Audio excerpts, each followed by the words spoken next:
Hi hello नमस्कार. The Bharti Sumer show मध्ये तुमच्या सगळ्यांचं स्वागत आहे. मंडळी, आज खास तुमच्यासाठी घेऊन आली आहे करिअरच्या दिशेने वेगळ्या वाटा निवडणाऱ्या तरुणाईची संवाद मालिका वेध तरुणाईचा. आणि आज आपण गप्पा मारणार आहोत अशाच एका शाश्वत विकासासाठी धडपडणाऱ्या तरुण मल्हार सोबत. मंडळी, तुम्ही जनरेशन झेडला रिप्रेझेंट करता किंवा तुम्ही त्यांचे पालक आहात, तर हा संवाद तुम्हाला थेट भिडणार आहे. तुम्ही चिंतनवादी आहात, पर्यावरणवादी आहात, हा संवाद तुम्हाला नक्कीच आवडणार आहे. भारत हा तरुणांचा देश आहे, हे वाक्य कितीही ऐकून ऐकून आणि बोलून बोलून गुळगुळीत झालं असेल ना, तरीही ती वस्तुस्थिती आहे. तरुणाईचे बळ देशाचे. पण फक्त संख्यात्मक बळ असून उपयोग आहे का? गुणात्मक बळाचं काय? अशी चिंता अनेकांना सतावत असते. तर अशी चिंता करणाऱ्यांसाठी चिंतन करायला लावणारा आजचा हा एपिसोड. आजच्या या भागामध्ये आपल्यासोबत संवाद साधण्यासाठी आलेला आहे मल्हार इंदूरकर, जो जंगल संवर्धन, स्थानिक रोजगार निर्मिती आणि पर्यावरणपूरक पर्यटन या तिघांचा सुरेख मिलाफ साधत त्याने उभारलंय हे एक अरण्यवाट इकोस्टे. जंगलाच्या अगदी मध्यवर्ती ठिकाणी उभारलेलं प्राचीन कोकणाचा अनुभव देणारा हा अरण्यवाट इकोस्टे. मंडळी, आज 21 मार्च इंटरनॅशनल फॉरेस्ट डे आणि 2026च्या या इंटरनॅशनल फॉरेस्ट डेची थीम सुद्धा आहे फॉरेस्ट अँड इकॉनॉमीज. हा जो अरण्यवाट इको होमस्टे मल्हारने उभारलेला आहे, हा पूर्णपणे या थीमला न्याय्य आहे. मल्हार, तुझं या एपिसोडमध्ये खूप खूप स्वागत. आणि सुरुवात करूया आपण. ही अरण्यवाट इको होमस्टे संकल्पना नेमकी काय आहे हे सुरुवातीला सांगशील आम्हाला? सो आपलं हे 3 एकरामध्ये जंगल आहे. जंगल आहे तसंच ठेवलंय आणि एक छोटंसं स्टे बांधलंय. त्याच्यातली सर्वात महत्वाची गोष्ट म्हणजे आपला स्केल एकदम लिमिटेड आहे आणि तो लिमिटेडच ठेवायचा आहे. त्याच्यामध्येच त्याचा चाम आहे. स्टे वाढवला, अकोमोडेशन वाढवलं, इन्फ्रास्ट्रक्चर वाढवलं की त्याच्यातला चाम निघून जाणार. आणि परत मूळ उद्देश हा इकोसिस्टम आहे, इकॉलॉजी आहे. आणि इकॉलॉजी तशीच ठेवून आपण इकॉनॉमिक्स कसं जनरेट करू शकतो, लाईव्हलीहूड कसं जनरेट करू शकतो, ह्या मॉडेलचा आपण विचार केला. आणि मग त्यातून अरण्यवाट इकोस्टेच्या संकल्पनेची सुरुवात झाली. मुंबई पुण्यामध्ये मोठ्या प्रमाणात आता बर्डर्स आहेत. बर्डिंग बद्दल बऱ्यापैकी चांगलं फॅसिनेशन आहे तरुणांमध्ये आणि ते इकडे येतात आपल्याकडे बर्डिंग करायला, बर्ड वॉचिंग करायला किंवा इथली झाडं, इथला नॅचरल इकोसिस्टम, इकॉलॉजी काय आहे हे समजून घेण्यासाठी. आणि मग त्यांना आपण इथे अकोमोडेशन देतो. लिमिटेड स्केलवरती 2च रूम्स आहेत आपल्या आणि आजूबाजूचं जंगल फिरवतो. सो बेसिक संकल्पना आपली ही आहे की इकॉलॉजी आहे तशी ठेवून लाईव्हलीहूड पण आपल्याला जनरेट करायचं आहे. सो त्याचं मॉडेल कसं तयार करायचं. सो आपण जे इन्फ्रास्ट्रक्चर आता तुम्ही बघताय डेव्हलप केलेलं, ह्याच्यामध्ये फक्त घराच्या भिंतीच नवीन आहेत. बाकी सगळ्या बहुतेक गोष्टी या जुन्या वापरलेल्या आहेत. म्हणजे अगदी घराचे दरवाजे असतील, कपाटं असतील, त्यानंतर खिडक्या असतील, वाशे असतील, रिपा असतील घराच्या, म्हणजे कौलं असतील, इवन बेसिन आणि सिंक किंवा टॉयलेटचं जे भांडं आहे, कमोड आहे, ते सुद्धा आपण रिस्टोअर वापरलेलं आहे. सो नवीन इन्फ्रास्ट्रक्चर उभं करण्यासाठी म्हणून नवीन कार्बन एमिशन काही केलेलं नाहीये. ऑलरेडी ज्या गोष्टी होत्या आपल्याकडे त्याच रेस्टोर केल्यात. इथले जे कोकणातली जुनी घरं आहेत, सो त्यांच्यामध्ये खूप इंट्रिकेट कार्विंग असतं. तो हे सगळं रिस्टोर करण्याची गरज आहे मला वाटतं. आणि आता काय होतंय की युनिफॉर्मिटी सगळीकडे येत चालली. त्यामुळे तुम्ही कुठे बाहेरच्या गावात जरी गेलात, भारतामध्ये कुठेही फिरलात किंवा चिपळुणात आलात, सगळीकडची घरं एकसारखीच दिसतात.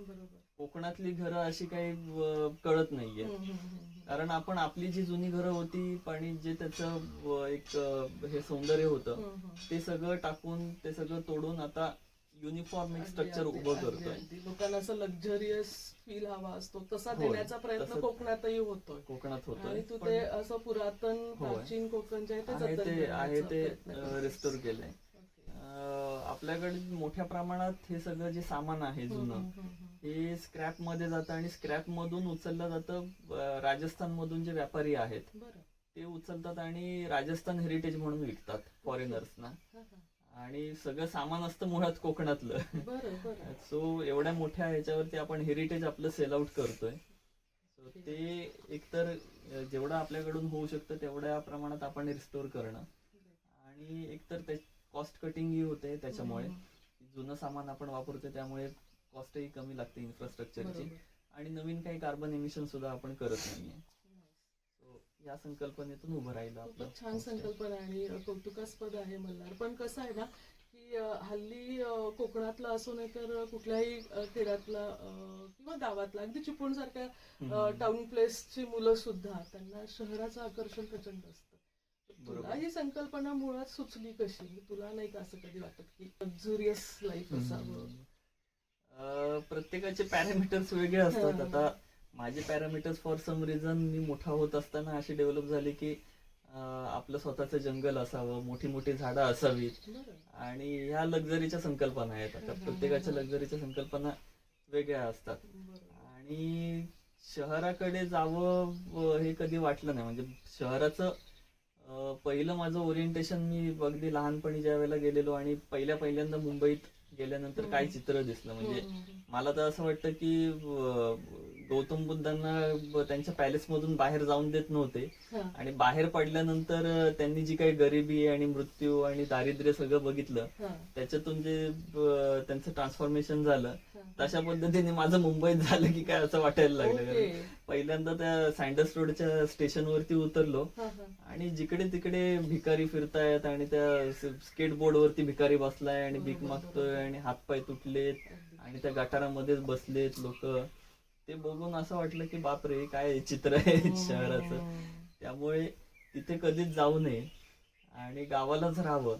पण मग जसं जसं मोठा होत गेलो तसं जसं अजून संकल्पना तयार होत, फिलॉसॉफी तयार होत गेली की गावाकडे राहायचं हे ठीक आहे पण शहरच गावाकडे घेऊन येऊनही फायदा नाहीये. गावाकडे राहतोय तर गावाच्याच पद्धतीने राहिलं पाहिजे. गावाला शहर बनवण्यातही अर्थ नाहीये काय. म्हणजे लोक आता शहराकडून गावाकडे येतात किंवा गावाला राहणारी जी लोक आहेत ते ऑलमोस्ट गावाला शहरासारखंच बनवतात. गावासारखं काही राहिलेलं नाही. जगण्याची पद्धती ती राहिलेली नाहीये. ज्या घरात आपण राहतोय ते घर तसं राहिलेलं नाहीये. त्यातही काही अर्थ नाहीये. मग मी विचार केला की गावात राहायचंय तर गावात जशी लोक पूर्वीपासून राहत आहेत तसं गाव पण जपून आणि त्याच्या पाठी कारणं आहेत की पुढे आपल्या चर्चेमध्ये येतीलच. म्हणजे ते फक्त छान दिसायला आणि अनुभव घ्यायला म्हणून फक्त जगायचं असं नाहीये. त्याच्यात एस्थेटिक एक आहेच. त्या जीवनशैलीमध्ये एक सौंदर्य आहे. पण लार्जर फिलॉसॉफी कम्युनिटी लिव्हिंग आणि जस्टिस या सगळ्याची आहे. त्यामुळे मुळात अशा पद्धतीने जगायचं असं ठरवलं. आता हा जो तुझा प्रकल्प आहे ना इकोस्टे, हा नेमका कुठे येतो त्याच्याबद्दल जरा सांगशील? कुठे लोकेटेड आहे नेमकं? ओके. चिपळूण तालुक्यामध्ये चिपळूण पासून म्हणजे चिपळूण शहरापासून 14 किलोमीटर आहे टुवर्ड्स गुहागर. त्याचं जिओग्राफिकल लोकेशन असं आहे की मुळात आधी कोकणाची जिओग्राफी थोडक्यात समजून घेऊया की एकतर सह्याद्री आहे आणि समुद्राच्या मधला जो भाग आहे तो कोकणाचा आहे. सह्याद्री उतरल्यानंतर काही भाग हा सखल आहे टुवर्ड्स सिशोरकडे जाताना आणि सिशोरकडे जाताना अलीकडेच एक प्लॅट्यू सुरू होतो ज्याला आपण लॅटरायटिक कोस्टल प्लॅट्यू म्हणतो. सो सह्याद्री आणि लॅटरायटिक कोस्टल प्लॅट्यूच्या मधला भाग. पण इथून अगदी 5 किलोमीटरच्या अंतरावरती तुम्ही टुवर्ड्स वेस्ट गेलात तर तुम्हाला तो प्लॅट्यू लागतो आणि जिओग्राफी पूर्णपणे बदलून जाते. त्यामुळे आपलं जे लोकेशन आहे तिथून तुम्हाला लॅटरायटिक प्लॅट्यूज एक्सपिरियन्स करता येतात, बघता येतात. समुद्र 30 किलोमीटरच्या डिस्टन्स वरती आहे. ऑलमोस्ट एवढ्याच डिस्टन्स वरती सह्याद्री सुद्धा आहे. सो कोकणाच्या सेंटर वरती आपलं होमस्टे आहे बऱ्यापैकी. नॉर्थ टू साऊथ कोकण आपण बघतो पण ईस्ट टू वेस्ट सुद्धा कोकण असा आहे. जिओग्राफिकल आहे आणि मोर इम्पॉर्टंटली आणि त्याच्यामध्ये लोकेशन आपलं हे आहे निर्वाळ हे गाव आहे. आणि तुझा जन्म चिपळूण मधला, तू लहानाचा मोठा झाला आहे, स्कूलिंग आणि सगळं. आता नॉर्मली कसं असतं ना की एक आई वडिलांच्या पण मुलांकडून काही अपेक्षा असतात. बरोबर. म्हणजे साधारण असं होतं की आपण जे नाही करू शकलो ते आपल्या मुलांच्या मार्फत करून घ्यावं असं बऱ्याचदा आई वडील ते स्वप्न त्यांचं मुलांच्या मध्ये बघत असतात. त्यांच्या अपेक्षा मुलांकरवी पूर्ण करून घेण्याचा त्यांचा एक ध्यास किंवा अट्टहासच म्हणूया ना आपण. बरोबर. तर तुझ्या बाबतीत तसा काय अनुभव आहे? म्हणजे तुझ्या पालकांची काय प्रतिक्रिया होती तू जेव्हा तुझी ही संकल्पना त्यांना सांगितलीस त्यावेळी? थँकफुली माझ्या आई वडिलांच्या डोक्यात तसं काही नव्हतं की आपल्या अपूर्ण इच्छा पूर्ण कराव्यात मुलांनी.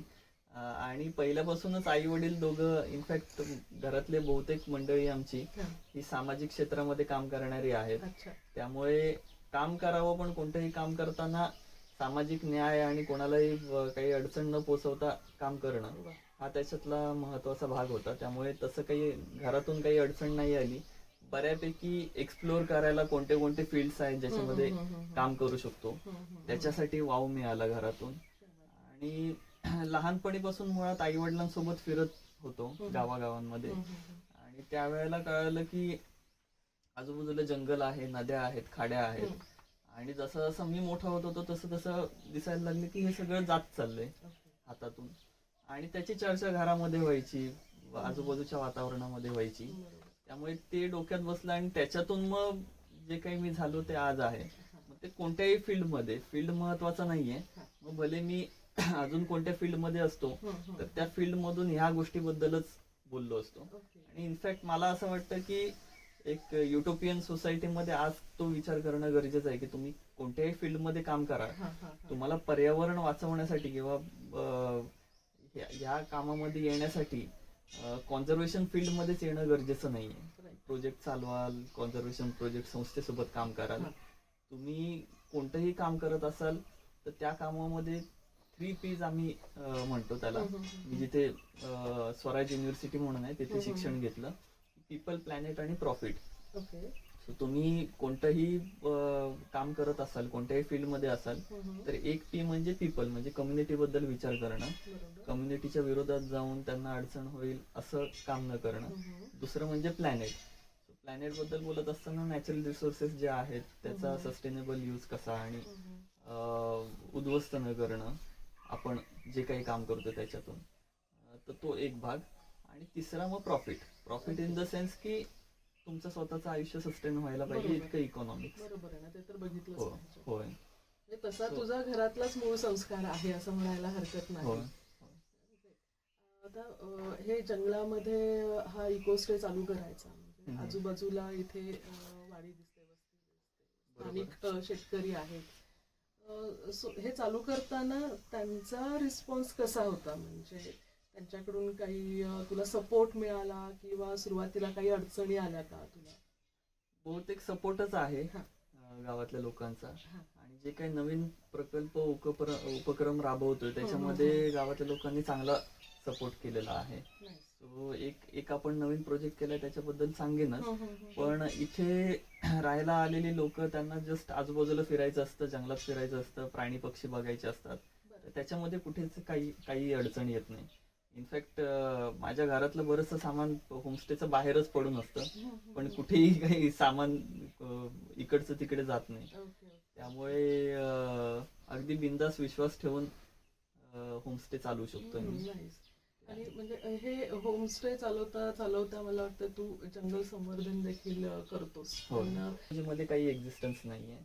आपण जे म्हणतोय ते कॉन्झर्वेशन बद्दल म्हणतोय आणि ह्याच्यामध्ये इकॉलॉजीचा संबंध आहे, पूर्ण बायोस्फिअरचा संबंध आहे. म्हणजे भारताच्या ह्याच्या कन्सेप्ट जे आहेत प्रोटेक्टेड एरियाज बद्दलचे, त्याच्यामध्ये वाईल्ड लाईफ सँक्च्युरीज, नॅशनल पार्क्स आणि एक इंटरेस्टिंग संकल्पना ही बायोस्फिअरची आहे.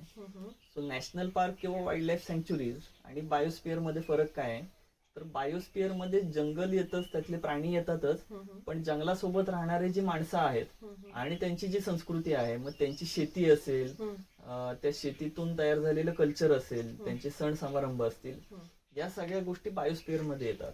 आणि ही खूप इंटरेस्टिंग संकल्पना आहे जी पूर्णपणे वनताराच्या संकल्पनेमधून लॉस्ट आहे. म्हणजे त्या संकल्पनेमध्ये लुझिंग आहे. आणि आपण कार्बन क्रेडिट ही सुद्धा मूळची जी संकल्पना आहे हम्म. त्याचं एका फॉर्म मध्ये आपण हे राबवतोय इथे हम्म. इनिशिएटिव्ह. मुळात कार्बन क्रेडिटची जी संकल्पना आहे ती अशी आहे की मोठे जे इंडस्ट्रीज आहेत जे पोल्युशन करतात तर त्यांनी एक आपल्या इन्कमचा भाग हा कॉन्झर्वेशन साठी द्यावा, कार्बन सिंक साठी द्यावा. म्हणजे आम्ही कार्बन एमिशन करतोय, जमिनीच्या पोटातून काढून कार्बन बाहेर सोडतोय आणि तो कार्बन परत घेणारी जी झाडं आहेत आणि ती झाडं कोणी राखलीत तर त्यांना सस्टेनिंगसाठी पैसे द्यावेत, असा त्या ह्याच्या संकल्पनेचा हे होता. त्याच्यामध्ये 2 गोष्टी आहेत ज्या अडचणीच्या आहेत. एकतर trees are not the ultimate sink असं आपण म्हणतो. जमिनीच्या पोटातून काढलेला जो कार्बन आहे, मिनरल ऑइल असेल किंवा इतर माध्यमातून कोळसा वगैरे, तो परत आपण जमिनीत नाही घालू शकत. तो बारीक झाडं घेऊ शकतात, पण झाडं मेल्यानंतर ती झाडं एकतर कुसतात तरी किंवा जळतात तरी, त्याच्यानंतर तो मिथेन, तो कार्बन परत बाहेर पडतो. त्यामुळे तुम्ही जे हे म्हणताय की आम्ही प्रदूषण करू आणि प्रदूषण झाडं खेचून घेत आहेत, त्या झाडांना राखण्यासाठी आम्ही पैसे देऊ, that is not going to work. आणि हे सायंटिफिकली आता बऱ्यापैकी प्रूव्ड आहे की पूर्ण जग जरी जंगलांनी भरलं आपण तरी सुद्धा we are not going to survive from global warming. Global warming होणारच आहे, कारण आपण पोटातला हे काढतोय, ऑइल काढतोय किंवा कोळसा काढतोय, कार्बन काढतोय बेसिकली, आणि परत पोटात घालत नाहीये जमिनीच्या, तो आपण झाडांमध्ये एक स्टोअर करायचं म्हणतोय. आणि वी नो की पूर्ण जगामध्ये जंगल नाही होऊ शकत. मोठा एरिया डेझर्टचा आहे, मोठा एरिया बर्फाचा आहे, जे की जंगला इतकेच महत्वाचे आहेत, कारण त्याचं स्वतःच एक इकॉलॉजिकल सिग्निफिकन्स आहे. म्हणजे उदाहरणार्थ डेझर्ट मध्ये इव्हॉल्व्ह झालेला एखादा सरडा जो डेझर्ट मध्येच राहतो, तिथे तुम्ही जंगल लावलं तर तो सरडा संपून जाईल, मरून जाईल, आणि ते जंगल सुद्धा कोलॅप्स होऊ शकतं जर वातावरण इकडचं तिकडे झालं, कारण त्या जंगलाला सवयच नाहीये तिथे त्या डेझर्ट मध्ये तयार वाढण्याची. किंवा आपल्याकडे प्लॅट्यूज वरती कोल्हे आहेत जास्त, त्यानंतर फॉक्स सुद्धा असतात.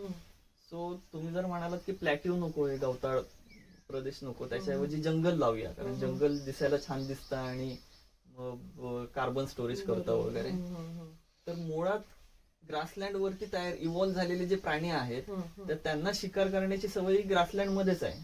तुम्ही जर तिथे जंगल लावलं तर ते जॅकल्स, ते फॉक्स आणि सगळे जे प्लॅट्यूवरचे प्राणी आहेत, पक्षी आहेत, ते सगळे मरून जातील. त्यामुळे हे जे तयार झाले कार्बन क्रेडिटच्या नावाने की आपण जंगल तयार करूया आणि कार्बन सिंक तयार करूया, तर carbon sink is not ultimate. एक तर झाडं मेल्यानंतर परत तो कार्बन हवेतच जाणार आहे आणि झाडं कधीतरी मरणार आहेत. आणि दुसरी गोष्ट म्हणजे तुम्ही स्वतःसाठी मुभा घेता की मी अजून एक्सप्लॉइट करेन, अजून जमिनीच्या पोटातलं कार्बन काढून हवेत सोडेन. सो ही मुभा देणं हे सुद्धा चुकीचं आहे. सो ह्याच्यामधून ग्रीन वॉश मिळतो अशा कंपनीजना जे कार्बन एमिशन जास्त करतायत किंवा प्रदूषण कोणत्याही प्रकारचं जास्त करतायत, आणि ह्याला एका लार्जर टर्म मध्ये फक्त आपण कार्बन एमिशन म्हणूनच म्हटलंय. आणि त्याच्यातून एकच इश्यू तयार झालाय जो ग्लोबल वॉर्मिंग आहे, which is actually not true.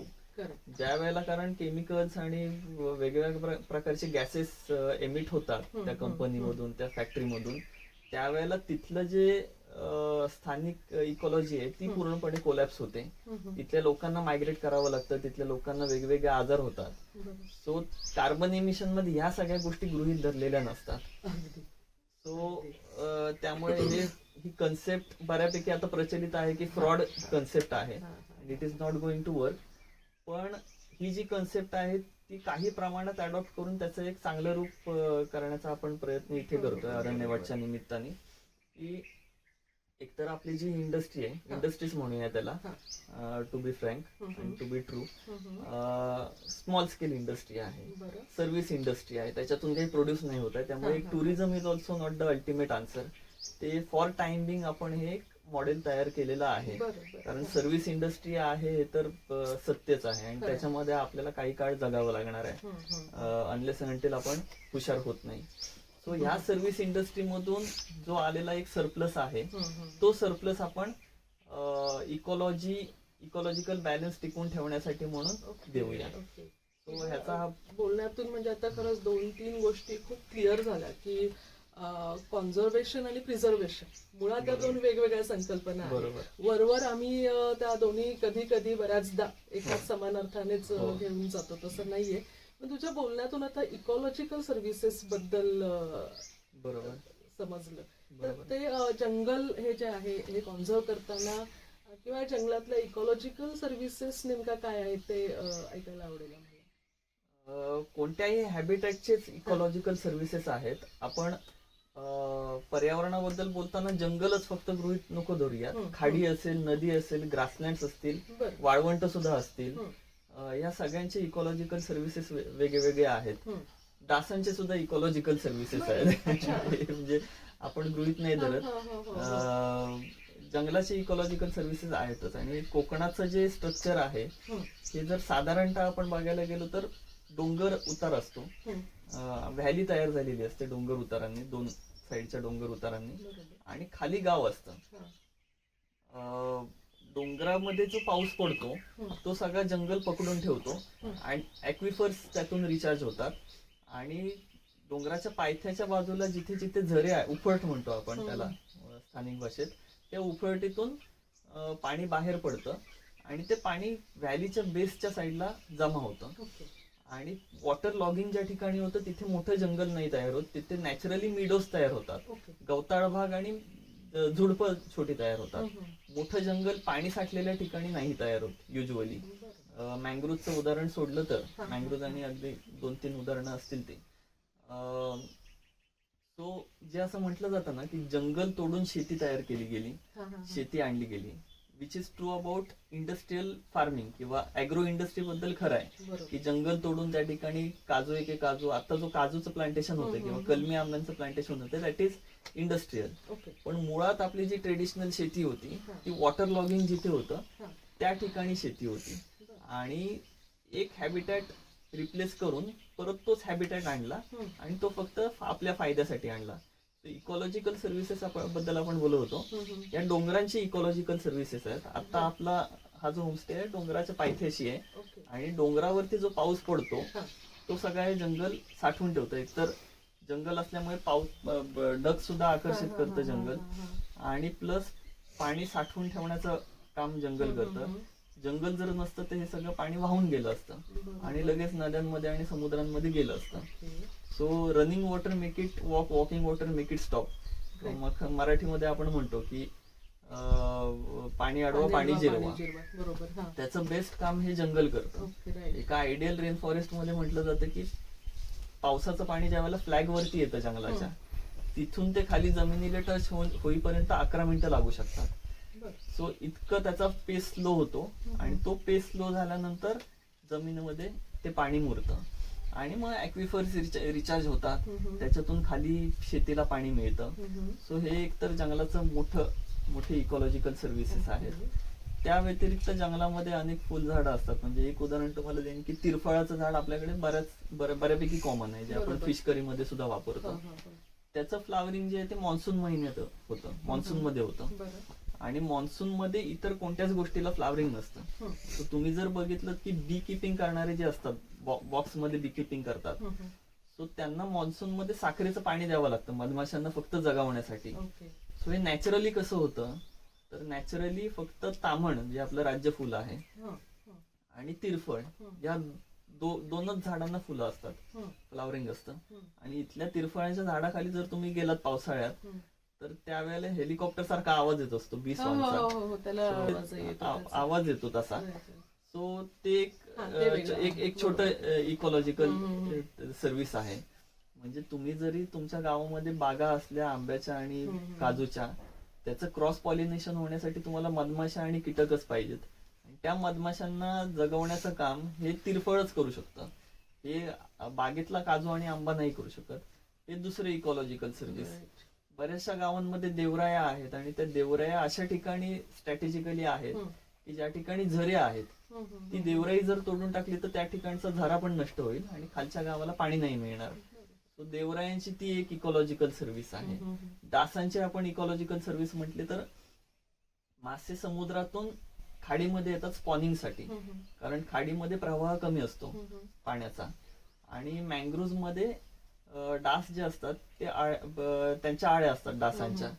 आणि स्पॉनिंग केल्यानंतर, माशांचं स्पॉनिंग झाल्यानंतर त्याचे जे छोटे फिंगरलिंग्स आहेत माशांचे, ते डासांच्या आळ्यांवरती फीड करतात आणि ते मासे परत समुद्रात जातात आणि लार्जर इकोसिस्टीमचा सायकलचा भाग बनतात आणि त्याच्यामुळे आपल्याला आपल्या प्लेटमध्ये मासे मिळतात. जर डास हे संपूर्णपणे संपून टाकले आपण तर कदाचित आपल्या प्लेटमध्ये मासे येणार नाहीत. किंवा गवताचं सुद्धा क्रॉस पॉलिनेशन डास करतात. जे नर डास असतात ते गवताच्या फुलांवरती, एका फुलांवरून दुसऱ्या फुलावरती जातात आणि पॉलिनेशन होतं. जर ठरवलं की या देशातून डासच संपून टाकूया आपण दूर करून, DDT वगैरे मारून, तर मग कदाचित गवतच संपून जाईल आणि वास्ट जे ग्रासलँड्स आहेत आपल्या देशाचे ते संपून जातील. त्याच्यावरती अवलंबून असलेलं इकॉलॉजिकल बॅलन्स ते सगळं कोलॅप्स होऊन जाईल. सो इकॉलॉजिकल सर्व्हिसेस प्रत्येक हॅबिटॅटचे आणि प्रत्येक मायक्रो हॅबिटॅटचे, प्रत्येक स्पेसिसचे आहेत. त्याच्यामध्ये आपल्या इथे जो इकॉलॉजिकल हे आहे, सर्व्हिस आहे आपलं जंगल देणार, ते आपण या ठिकाणापुरतं कॉन्झर्व केलंय आणि परत आपण ते एक्सटेंड सुद्धा करायचं म्हणतोय. आता कार्बन क्रेडिटची जी संकल्पना होती त्याच्याबद्दल सांगतो की गावामध्ये रत्नागिरी जिल्ह्यामध्ये डायनॅमिक्स असं आहे की मोठ्या प्रमाणात प्रायव्हेट ओनरशिप आहे फॉरेस्टची. फॉरेस्ट लँड हे फॉरेस्ट खात्याकडे नाहीये आणि त्यामुळे it is up to the will of owner. हे जंगल ठेवायचं की तोडायचं, पैशांची गरज पडली तर तोडलं जातं. मग आपण इथे सिस्टीम काय तयार केली आहे की आपल्याकडे जे टुरिस्ट येतात, जे गेस्ट येतात, जंगल बघण्यासाठी येतात, सो त्यांच्याकडून आपण एक नॉमिनल फीज कॉन्झर्वेशन फंड म्हणून घेतो आणि ती जमा झालेली जी नॉमिनल फी आहे वर्षभराची, ती अशा शेतकऱ्याला देतो ज्याचं जंगल आहे आणि त्याच्याकडून एक्सपेक्टेड हेच की त्यांनी काही करू नये, आहे तसंच जंगल ठेवावं, काही करायचं नाही शेतकऱ्याला. आणि ही एक्सपेक्टेड अशी आहे की it should turn as a NREGA scheme. NREGA मध्ये कसं होतं की तुम्ही असे कामं करायची गावामध्ये की 5 वर्ष, पंचवार्षिक कार्यक्रम आहे ना, 5 वर्षांनंतर परत गावामध्ये पैसे देण्याची गरज नाही पडली पाहिजे काम करण्यासाठी. म्हणजे जंगल लावा, तुम्ही बंडिंग करा, छोटे छोटे चेक डॅम्स बांधा किंवा रस्त्याची सोय व्यवस्थित करा, की 5 वर्षांनंतर सेल्फ इकॉनॉमी तयार होईल त्याच्यातून. जंगलाला आपण ज्यावेळेला आता असं सस्टेन करतोय त्यावेळेला एक्सपेक्टेड आहे की पुढच्या 5 वर्षांमध्ये त्या जंगलातून काही गौण उत्पन्न तयार होईल आणि नंतर मग अशा पद्धतीने सपोर्ट करण्याची गरजच पडणार नाही. जोपर्यंत तशी डिपेंडन्सी जंगलावरती तयार होत नाही लोकांची, तोपर्यंत आपण सपोर्ट करत राहू शकतो. आता कसं झालंय की we are turning towards less dependency. जंगलाची डिपेंडन्सी कमी होत चालली. म्हणजे ह्या गावात जरी बघितलं तरी कौलारू घरं कमी होत चाललेत. कौलारू घर कमी होत चालल्यामुळे वाशे आणि रिपांची काही गरज नाही, भालांची काही गरज नाही. पूर्वी लोक झाडं सांभाळून ठेवायची की जेणेकरून पुढे जाऊन मला या घरासाठी वाशे आणि भाल मिळू शकतात. आता त्याची काही फंक्शनॅलिटीज उरली नाही जंगलाची, त्यामुळे ते तोडून विकून टाका आणि ते परत विकून जातं कुठे, तर सगळे इंडस्ट्रियल यूज साठी. म्हणजे कोल्हापूर, सांगली, सातारा हे जे जिल्हे आहेत तिथे साखर कारखाने जे आहेत तिथे जाळण्यासाठी हा सगळा लाकूड जातो. त्याला कुठेतरी आपण आळा तयार करू शकतो, असं मॉडेल आपण तयार करायचं म्हणतोय. आणि असं अपेक्षित आहे की आपण हे मॉडेल सुरू केलंय, पण हे कोकणामध्ये ऍज अ पॉलिसी म्हणून मॉडेल राबवावं. जे होमस्टेज आहेत, जे इथली इकॉलॉजिकल सर्व्हिसेस वापरतात, ही सुद्धा एक होमस्टेजनी वापरलेली इकॉलॉजिकल सर्व्हिस आहे. कारण फक्त हे 3 एकरचं जंगल बघायला लोक येणार नाहीत पुणे मुंबईतून. पूर्ण जे कोकण आहे, कोकणात जे सगळं जंगल आहे ते बघायला, हिरवळ आहे ते बघायला लोक बाहेरून येतात आणि ती इकॉलॉजिकल सर्व्हिस मी वापरतोय.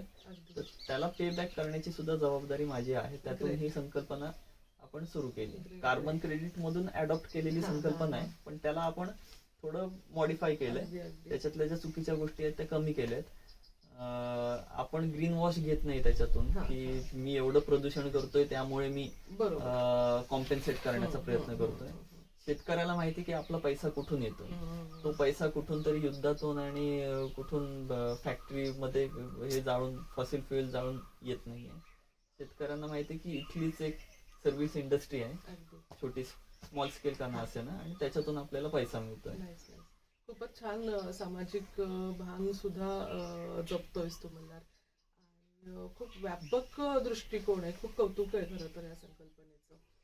आता म्हणजे बऱ्याचदा तू आता सांगली, कोल्हापूर किंवा बाहेरच्या इंडस्ट्रियल एरियाजची पण सगळी नावं घेतलीस तर अगदी म्हणजे कोकणातीलच नाही पण बाहेरच्या लोकांकडूनही बऱ्याचदा असं ऐकायला मिळतं आणि महाराष्ट्रातल्या की मोठ्या मोठ्या नेत्यांकडून असेल किंवा समाजसुधारकांकडून की कोकणचं सौंदर्य आणि हे सगळं बघितलं, कोकणाला लाभलेला समुद्र किनारा, ही हिरवळ, जंगल, तर की कोकणचा कॅलिफोर्निया झाला पाहिजे वगैरे अशा आपल्याला चर्चा ऐकायला मिळतात. म्हणजे कॅलिफोर्निया जाऊ दे, पण काही वर्षांपूर्वी मी केरळला गेले होते फिरायला. तर केरळहून आल्या झाली त्याला आता 10 एक वर्ष झाली तरी. बरोबर. पण आल्यानंतर असं झालं किंवा केरळमध्ये फिरतानाही असं वाटत होतं की अरे हे तर सगळं आपल्या कोकणात देखील आहे ना, म्हणजे जंगल आहे. तर तू जंगलांचा जो अभ्यास करतोस किंवा त्याच्यासाठी ते संवर्धनासाठी प्रयत्न करतोस, तर तुला तसं काही साम्य जाणवतं का? म्हणजे केरळमधली जंगलं आणि कोकणातली जंगलं काय साम्य आहे किंवा फरक आहे, तर कसं काय नेमकं? फरक आहे, साम्यही आहे. हा. एकतर वेस्टर्न घाट्स मधलं जंगल, त्यामुळे बरेचसे स्पेशीज हे एकसारखे आहेत. फरक मोठा जंगलांमध्ये हा आहे की केरळमध्ये पाऊस येतो लवकर आणि जातो उशिरा. त्यामुळे पाऊस किती पडतो ह्याच्यापेक्षा किती मोठा काळासाठी असतो किंवा किती कमी काळासाठी असतो हे इक्वेशन जास्त महत्वाचं आहे. आपण जसं जसं नॉर्थ कडे जातो तसं पावसाळा येतो केरळपेक्षा उशिरा आणि परतीचा पाऊस लवकर येतो, त्यामुळे जातो लवकर, त्यामुळे मधला जो स्पॅन आहे तो कमी मिळतो. त्यामुळे वरचं जे जंगल आहे नॉर्थ कडचं ते थोडं शुष्क आहे केरळपेक्षा, पानगळीचं आहे. पण परत ते पानगळीचं आत्ता जास्त झालंय कारण रेग्युलर ट्री फेलिंग आहे आपल्याकडे, जंगलतोड रेग्युलर आहे. आणि पूर्ण रत्नागिरी जिल्हा मी म्हणतो की पोस्ट इंडिपेंडन्स जवळपास प्रत्येक दशकाला एक वेळा म्हणजे जवळपास 7 वेळा क्लिअर केलेलं आहे इथलं जंगल. इथल्या देवराया सोडल्या तर आता देवराया पण संपत चालल्यात फॉर मेनी रिझन्स. काय होतं की फॉरेस्ट सक्सेशन म्हणून एक संकल्पना आहे ज्याच्यामध्ये एखादं मोठं झाड ज्या वेळेला कोसळतं पडतं त्याच्यामध्ये कोलॅटरल डॅमेज होतो. परत जंगल तयार होत असताना आधी झुडपं येतात, त्या झुडपामधून एखादं डेसिडियस झाड तयार होतं, ते डेसिडियस झाड मोठं होतं, त्याच्यावरती क्लाइंबर्स क्रीपर्स चढतात, मग एक कॅनोपी तयार होते, सावली तयार होते, मग एखाद्या ठिकाणून एखादा हॉर्नबिल येईल त्या झाडावरती आणि सीड डिस्पर्सल करेल एव्हरग्रीन झाडाचं, त्यानंतर तिथे एव्हरग्रीन फॉरेस्ट परत तयार होईल. आणि ह्या सगळ्या प्रोसेससाठी हजार वर्ष जाऊ शकतात. आता आपण काय करतोय की सगळं जंगल तोडून टाकतोय, त्यामुळे आपण त्या वेगवेगळे स्टेजेस जे आहेत ना, सुरुवातीला पायोनियर स्टेज असते आणि शेवटची जी स्टेज आहे एव्हरग्रीन फॉरेस्टची ती क्लायमॅक्स स्टेज आहे. तर क्लायमॅक्स स्टेज तोडून टाकले आणि आता आपण परत पायोनियर स्टेज वरती आलोय, ज्याच्यामध्ये कोकणाचं पूर्ण जंगल जे आहे ते आपण पानगळीचं करून टाकलं. आता त्याचे वेगळे डिसएडव्हान्टेजेस आणि कोलॅप्स, इकॉलॉजिकल कोलॅप्स त्याच्यातून आपल्याला दिसत आहेत. हा मोठा फरक आहे केरळमध्ये आणि इथल्या जंगलांमध्ये.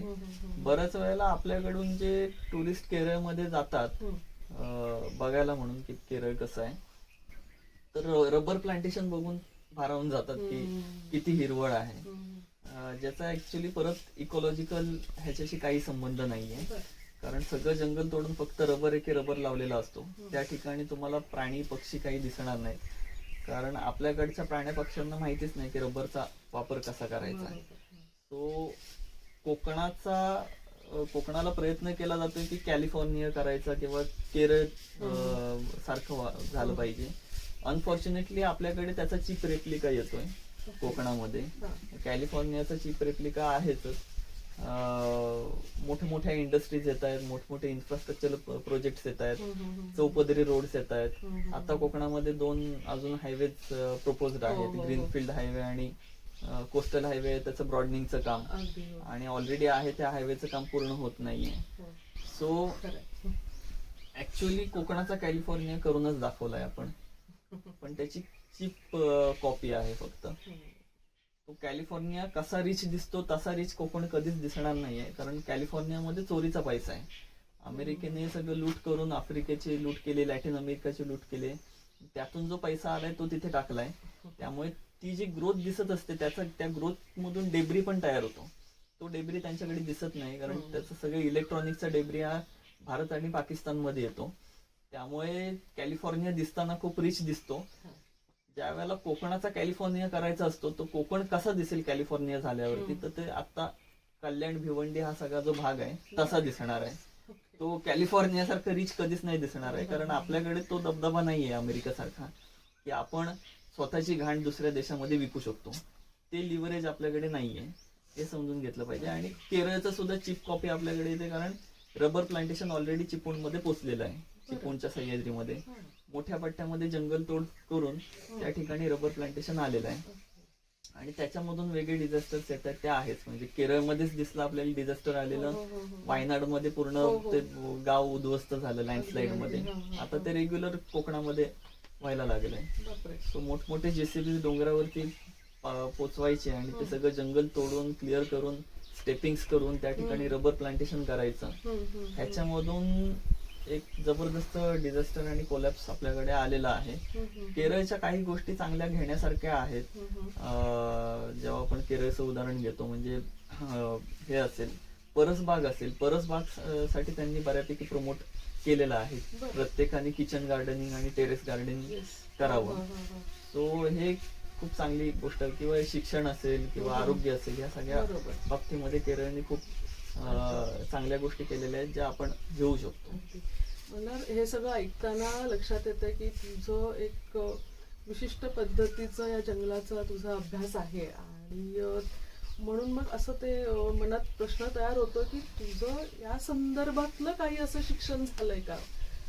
अभ्यासक्रम तू याचा कुठला अभ्यास केलेला आहेस की तुला हे सगळं अनुभवातून शिक्षण मिळालेलं आहे? काय नेमकं?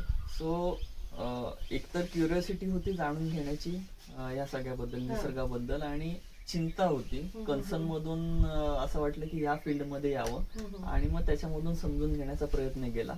आणि मग समजून घेण्याचा मार्ग कुठला, तर 10वी नंतर मी ज्या वेळेला 10वीत होतो त्यावेळेला आजूबाजूच्या लोकांनी हे सांगितलं की तुला एवढे टक्के मिळालेत म्हणजे तू ह्या ह्याच्यात जायला पाहिजेस.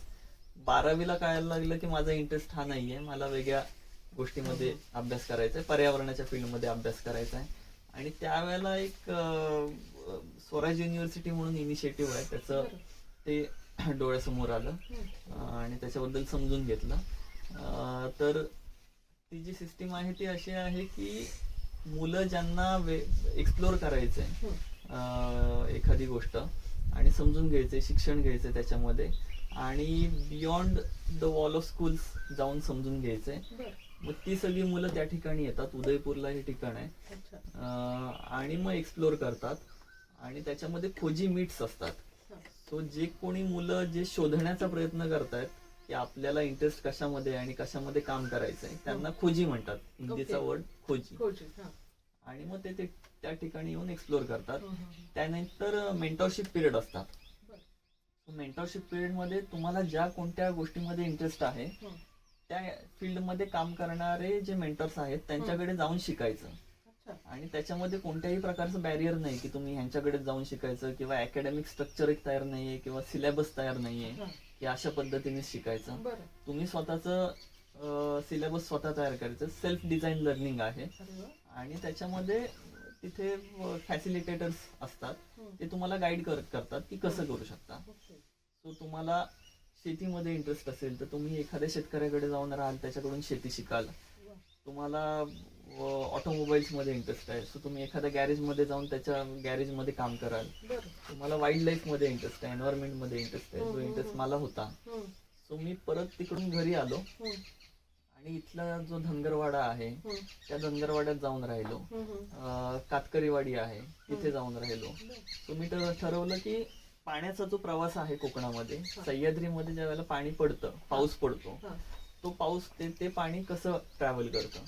तो सह्याद्रीमध्ये राहणारी कम्युनिटी म्हणजे धनगर, आणि मग ते कसे जगतात सह्याद्री सोबत, त्यांच्या पर्यावरणासोबत, ते समजून घेणं.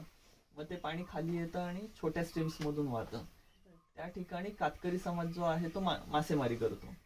ते मासेमारी कसे करतात, ते कसे जगतात, त्यांच्या सोबत राहून बघितलं. मग ते पाणी खाली येतं, परत नदी होते त्याची बऱ्यापैकी मोठी.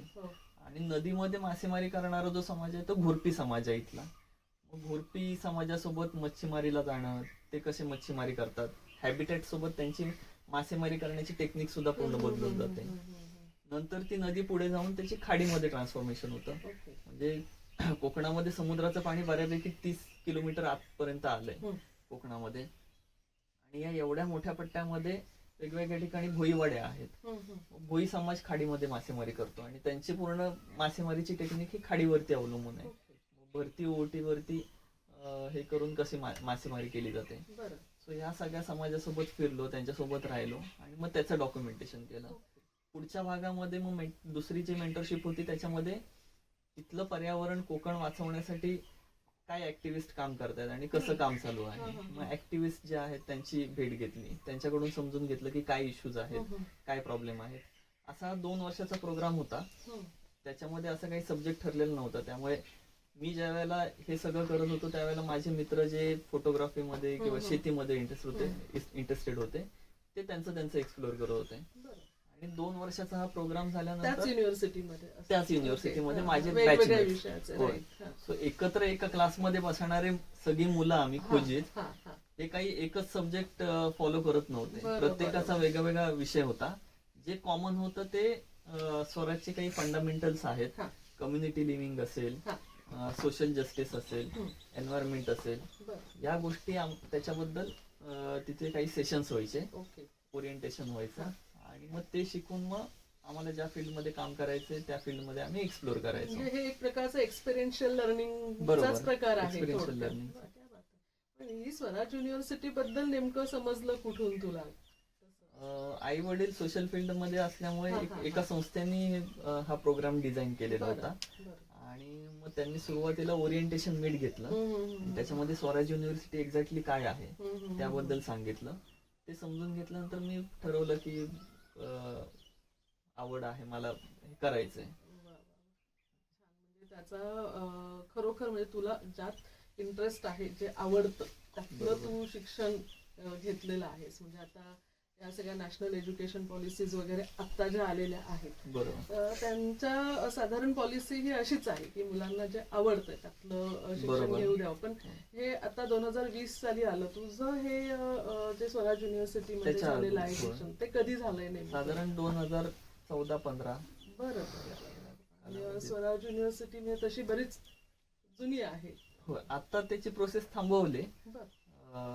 आता त्याच्यातून जे बाहेर पडलेत मुलं खोजीत आहेत ते वेगवेगळे इनिशिएटिव्ह अशा प्रकारचे राबवत आहेत बरं. किंवा त्यांचं काम चालू आहे. अच्छा. स्वराज युनिव्हर्सिटीची प्रोसेस आता थांबली. ओके. ओके. पण मुळात ते नावही त्यांनी किती छान दिलंय ना की होय. खोजी हे नावच हो. मुळात सगळं काही सांगून जातं. हो. म्हणजे त्याबद्दल आता त्या शिक्षणाचा फायदा तू खरोखर तुझ्या व्यवसायामध्ये करतोयस. बरोबर.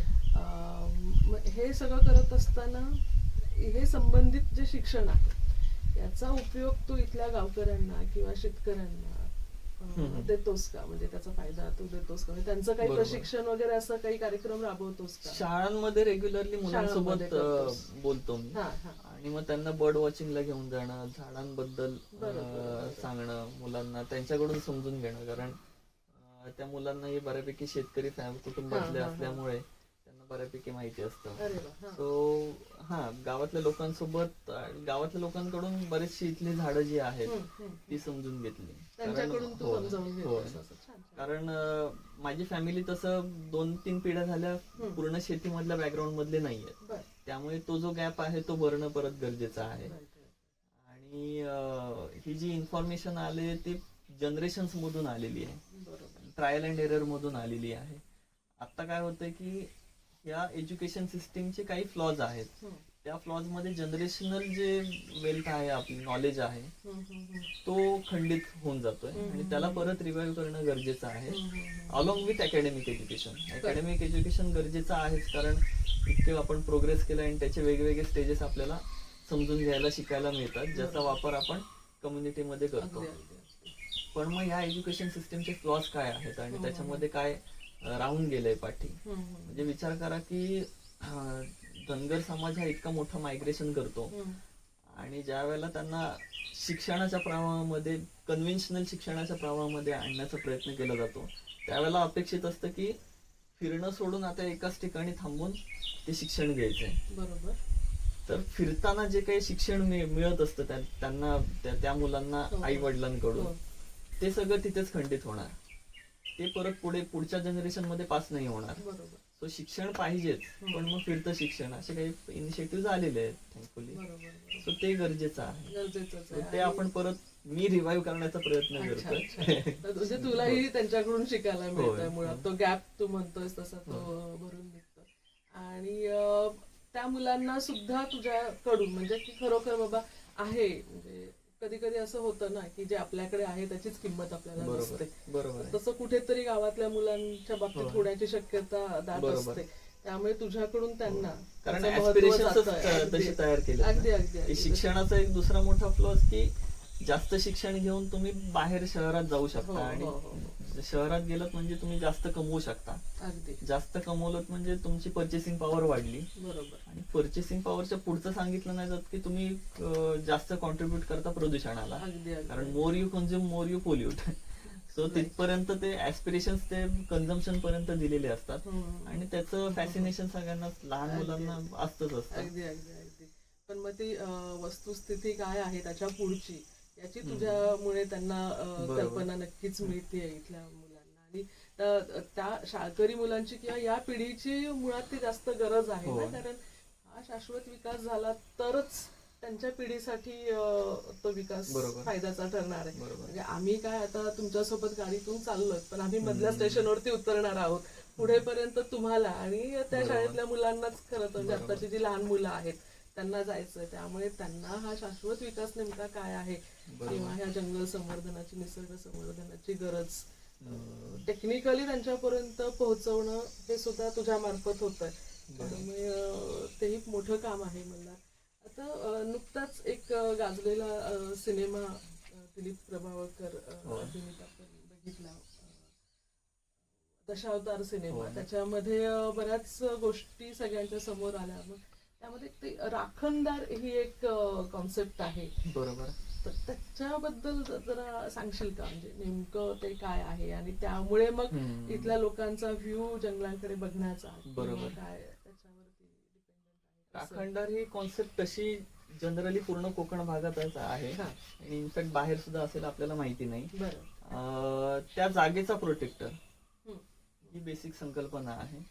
आणि तो बऱ्याच वेळेला प्राण्याच्या फॉर्म मध्ये सुद्धा असतो, साप असतो किंवा वाघ असतो, त्यांना सुद्धा राखणदार म्हणून बघितलं जातं. दरवर्षी एक ठरलेलं हे असतं, इव्हेंट असतो की राखण द्यायची त्या राखणदाराला.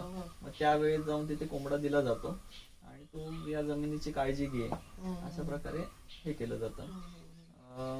झालंय काय की आता डिपेंडन्सीज मी जसं म्हटलं तशी जंगलाची संपत चालली. त्यामुळे राखणदारांनी कशाची राखण करावी हा पण मुळात मुद्दा आहे.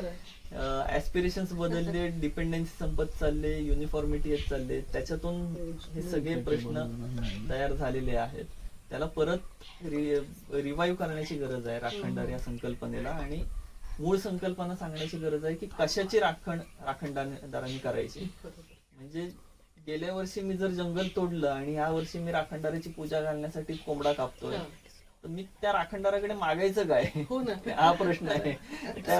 त्यांनी कशाची राखण करावी, जंगलाची राखण कशी करणार जे जंगल तोडलेलंच आहे. त्या वाघाला फिरायला काहीतरी जंगल तरी असलं पाहिजे. देवराईची संकल्पना तशीच झाली. म्हणजे देवाच्या नावाने राखलेलं जंगल, त्याची एक फंक्शनॅलिटी होती पूर्वी. एकतर मी म्हटलं तसे इकॉलॉजिकल सर्व्हिसेस देवरायांच्या आहेतच. इथे सुरंगीचं एक देवराई आहे, सगळी मेजर सुरंगीची झाडं आहेत, त्याच्यावरती मधमाशा येऊन बसतात आणि ते मधमाशा बाकी इतर क्रॉस पॉलिनेशन सुद्धा करतात. म्हणजे आंब्याची झाडं असतील किंवा काजूची. तर त्याचं एक मोठं इकॉलॉजिकल सर्व्हिसेस जे आपण डिसरिगार्ड करतो, कन्सिडरच करत नाही. पाणी त्या झऱ्यांमधून बाहेर पडलेलं असतं. आता काय सगळीकडे नळ पाणी योजना आहेत, लोकांना त्याची इकॉलॉजिकल सर्व्हिसेस कळत नाही, आणि जंगलामधून काही वनौषधी घेण्यासारख्या नाही आहेत. कारण ह्याच्यामध्ये सगळं मेडिकल स्टोअर मध्ये सगळ्या औषधं मिळतात. त्यामुळे देवराईची फंक्शनॅलिटीज आणि डिपेंडन्सीज संपून गेल्यामुळे आता ते वेस्टलँड झालंय लोकांसाठी. की काय नाही, रान वाढलंय, असंच रान वाढू नये, त्याचा काही उपयोग नाही. आणि मग त्याला फंक्शनल करण्यासाठी म्हणून काय केलं जातं, तर देवळं आता मोठी करायची, आणि मग देऊळ नवीन बांधण्यासाठी मग आहे ती राहाटी तोडा. देवराईला आपल्याकडे राहाटी म्हणतात, आणि त्याच्यातून ती जी लाकडं आहेत ते विकून जे काही पैसा मिळतो हा. तो पैसा देवामध्ये इन्व्हेस्ट करा. हा. सो असं जर तुम्ही गावातल्या लोकांना विचारलं ना की हा. रहाटी तोडत नाही ना, हा. नाही अजिबात हात नाही लावत आम्ही रहाटीला. हा. फक्त देवाच्या कार्यासाठी जे असतं तेवढंच घेतो. बरं. म्हणजे काय, जंगल तोडून विकायचं आणि त्याच्यातून आलेला जो पैसा आहे तो देवासाठी घालायचा. त्यामुळे त्याच्यामध्ये आपण काही सिनफुल करतोय हे दिसतच नाहीये, त्यामुळे ते रिग्रेट सुद्धा नाहीये. ओके. अशी सगळी विशियस सायकल तयार झालेली आहे. आणि त्याच्यातून बाहेर पडणं कसं हा एक मोठा मुद्दा आहे.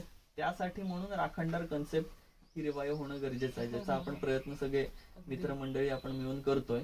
कोकणी रानमाणूस जी टीम आहे त्याच्या मार्फत आपण काही एक देवराईचा कॅलेंडर सुद्धा तयार केलाय. मी दाखवतो तो तुम्हाला. त्याच्यामध्ये कोकणातल्या 12 देवराया आपण घेतलेल्या आहेत आणि मग त्यांची खासियत काय आहे देवरायांची आणि मग तिथल्या देव्या काय आहेत याच्याबद्दल माहिती दिली. बरं, म्हणजे या संदर्भातली जनजागृती पण तुम्ही करताय मित्रमंडळींचा तुमचा जो ग्रुप आहे तो. वा, किती छान. आता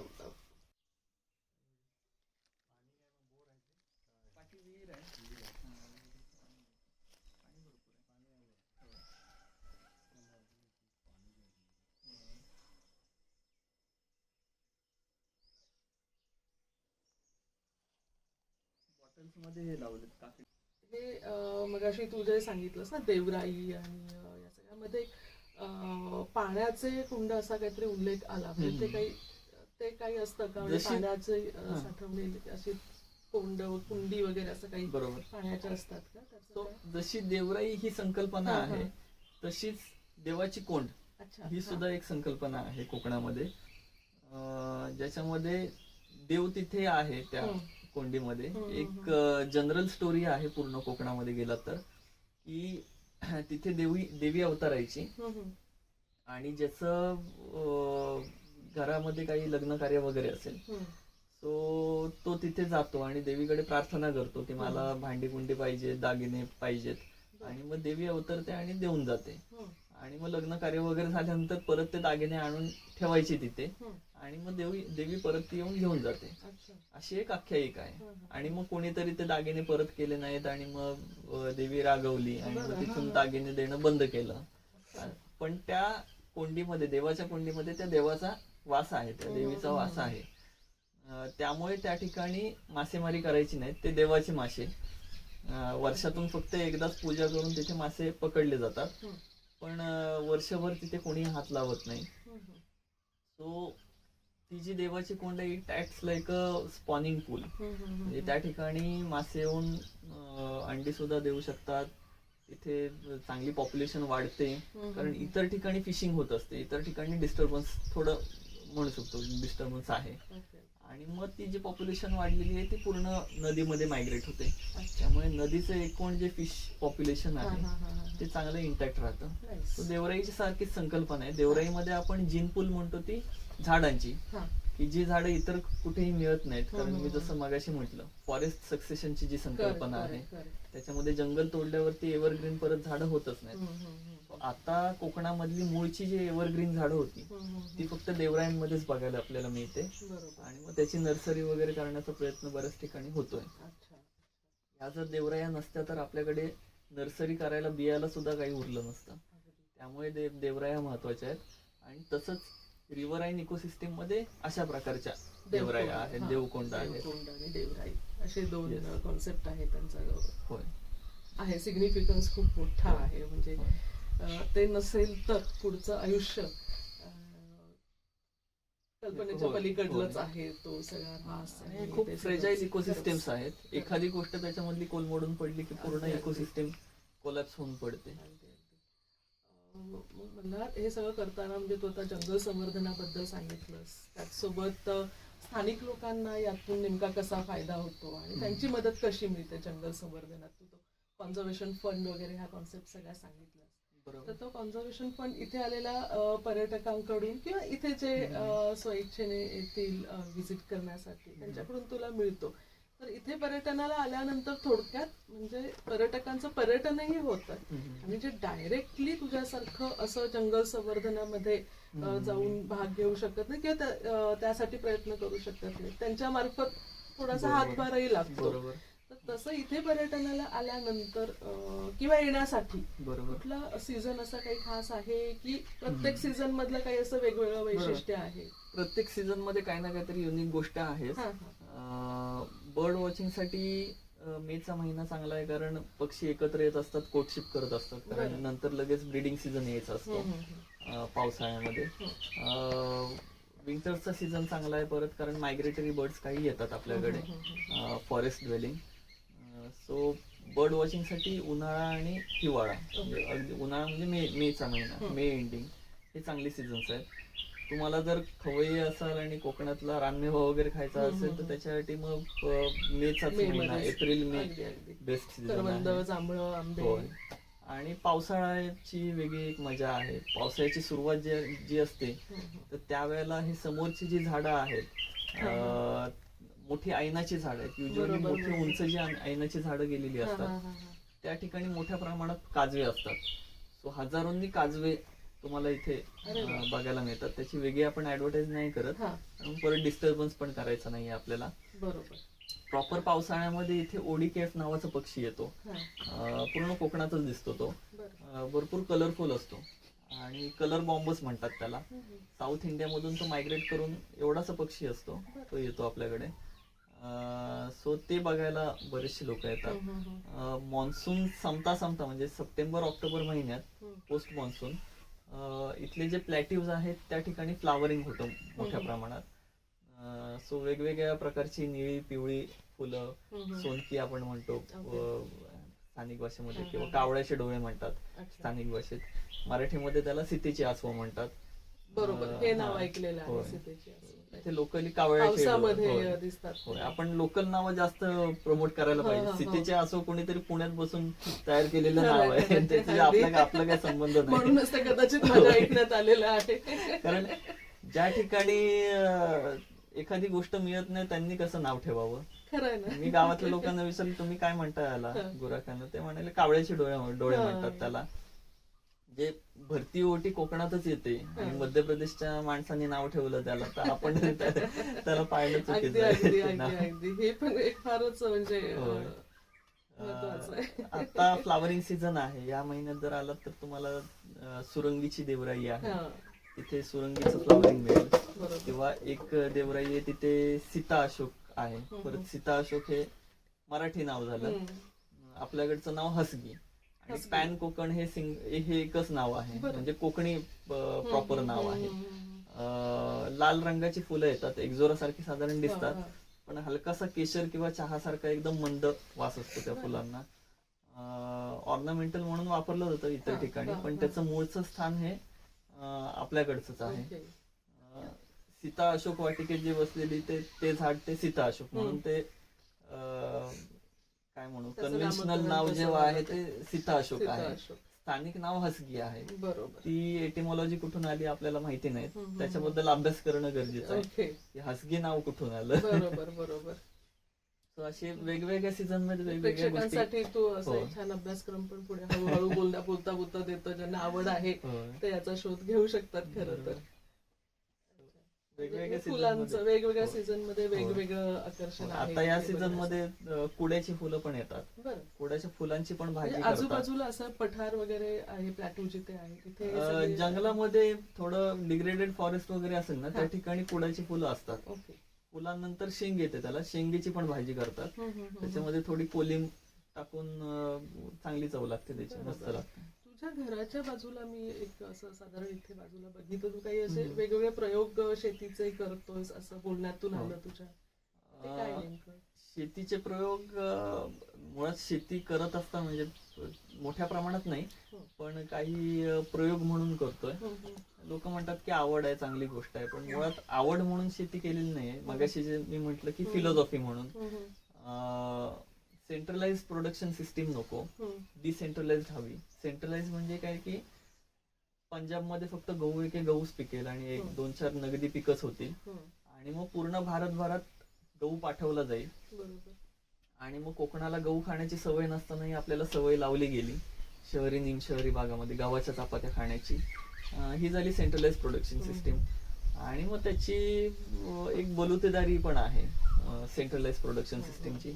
जर तुम्हाला तिथून गहू इथे आणायचा असेल तर त्याच्यासाठी चांगले रस्ते पाहिजेत, मोठे मोठे हायवेज पाहिजेत, रेल ट्रान्सपोर्ट सिस्टीम पाहिजे. त्याच्यासाठी तुम्हाला एनर्जी प्रोडक्शन पाहिजे, वीज पाहिजे, रिफायनरीज हव्यात, ट्रक्स पाहिजेत तेवढे, म्हणजे ऑटोमोबाईल्स पाहिजेत. त्या चाकांवरती ते ट्रक्स चालणार, त्यामुळे चाक जे आहे ते रबर पासून बनलेलं आहे. त्यामुळे इतका रबर आपल्याला पाहिजे. सगळा रबर हा भारतातला, इनफॅक्ट जगभरातलाच केरळमध्ये बऱ्यापैकी रबर तयार होतो.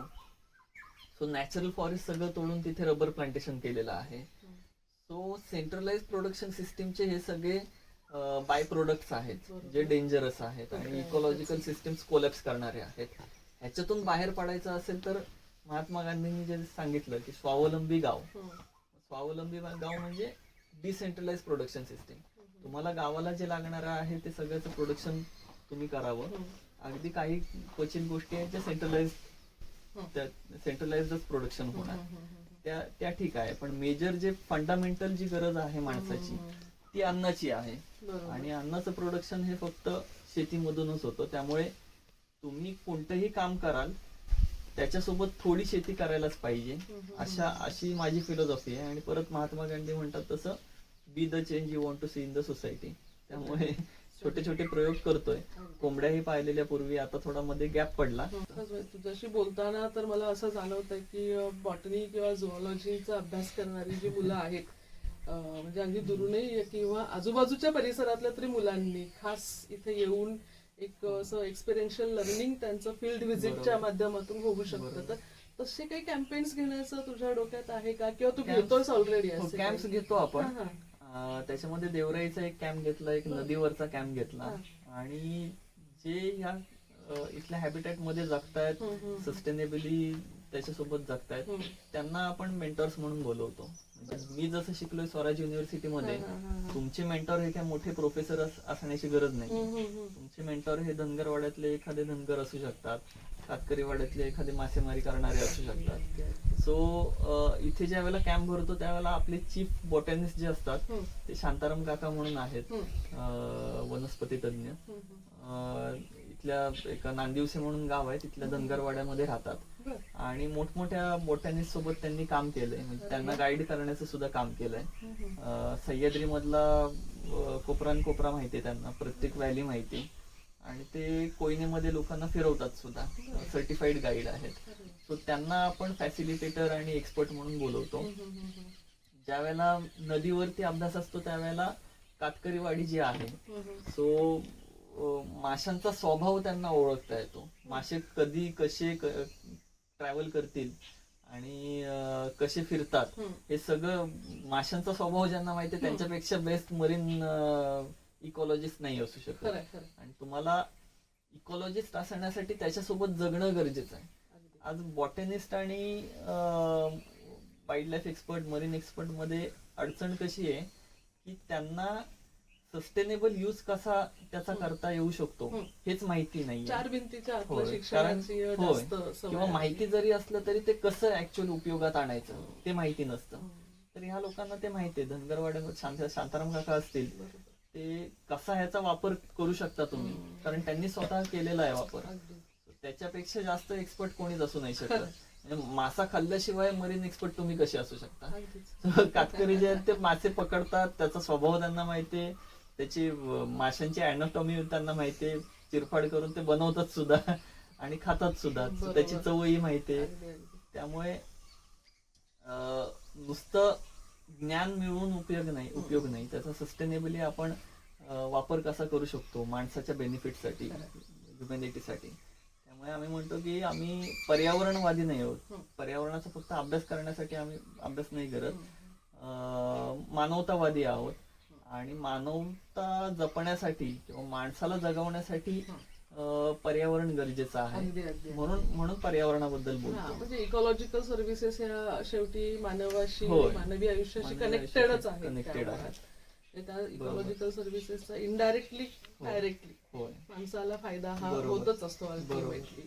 मला खूप छान प्रोजेक्ट राबवतोय. आता तुझ्या या इकोस्टे बद्दल फ्युचर मधली काय स्वप्न आहेत?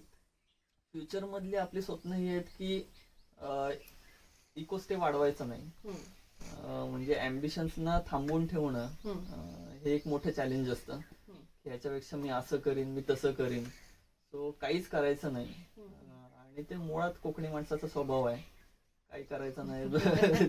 आणि हा खूप महत्वाचा स्वभाव आहे, चांगला स्वभाव आहे. आम्ही त्याला तसं मुळात म्हणजे आमच्यासाठी तो थोडासा चिडवण्याचा किंवा होय, पण थोडंसं नावं ठेवण्याचा विषय आहे. ॲम्बिशियस असणं हे डिझास्टरस असतं भरपूर. नाही तर कोकणी माणूस ॲम्बिशियस असतं तर सगळं जंगल तोडून इथे काहीतरी प्लांटेशन केलं असतं ना मोठं. ॲम्बिशियस नसणं हे सर्वात मोठं चॅलेंज, आणि माझं ॲम्बिशन तेच आहे. आणि त्यामुळे स्केल एवढाच ठेवायचा, ह्याच्यापेक्षा वाढवायचं नाही. इतर लोकांनी मॉडेल म्हणून आपल्याकडे बघावं. त्यामुळे कार्बन क्रेडिटचं जे आपण संकल्पना म्हणतो ती इतर होमस्टेजनी राबवावा. जास्त जंगल वाचवण्यासाठी मी अजून 4 होमस्टेज बांधीन हे ॲम्बिशन नाहीये माझं. हे आता आहे तेवढंच संपलं. आता आजचे अनेक तरुण असे म्हणतात की मला काहीतरी वेगळं करायचंय. नॉर्मली या जनरेशन झेड तसा टीकेचा विषय आहे आजकाल. यांना स्क्रीनच्या पलीकडे जायचंच नाही वगैरे वगैरे. पण मी आता गेली 25 वर्ष महाविद्यालयात शिकवत असल्यामुळे वेगवेगळ्या जनरेशनची मुलं बघितली. तर आता या जनरेशन झेड नावाने ओळखल्या जाणाऱ्या तरुणाईसोबत सुद्धा मी काम करते. तर ती जवळून बघितलं ना तर तसं नाहीये. या मुलांना ना वेगळं काहीतरी करायचंय. त्यामुळे असं ते थोडेसे दडपणाखाली आहेत की काय, त्यांना सांगता येत नाही नेमकं. त्यांच्याशी बोललं तर ते बोलतात येस, तेव्हा जाणवतं की अरे यांना खरंच वेगळं काहीतरी करायचं. असं काहीतरी वेगळं करू इच्छिणाऱ्या, वेगळ्या वाटेवर तुझ्यासारख्या जाऊ इच्छिणाऱ्या तरुणांना तू काय सांगशील? बघण्यासारखं आणि समजून घेण्यासारखं भरपूर काही आहे. आणि क्युरिओसिटी जागी ठेवावी आणि घराच्या बाहेर पडून बघावं. तुम्ही म्हणताय ते खरं आहे की स्क्रीन समोर आज मोठ्या प्रमाणात मुलांचा वेळ जातो. त्याला काही पर्याय नाही आणि तो त्यांचा मुलांचाही दोष नाही. म्हणजे आजपासून 200 वर्षापूर्वी जर मोबाईल अवेलेबल असते तर ती लोकही तेच केलं असतं. इनफॅक्ट बरीचशी आता वयस्कर मंडळी मोबाईल घेऊन दिवस रात्र स्क्रोल लहान मुलं जेवढी आहेत तेवढेच ऍडिक्ट मोठी माणसं सुद्धा आहेत.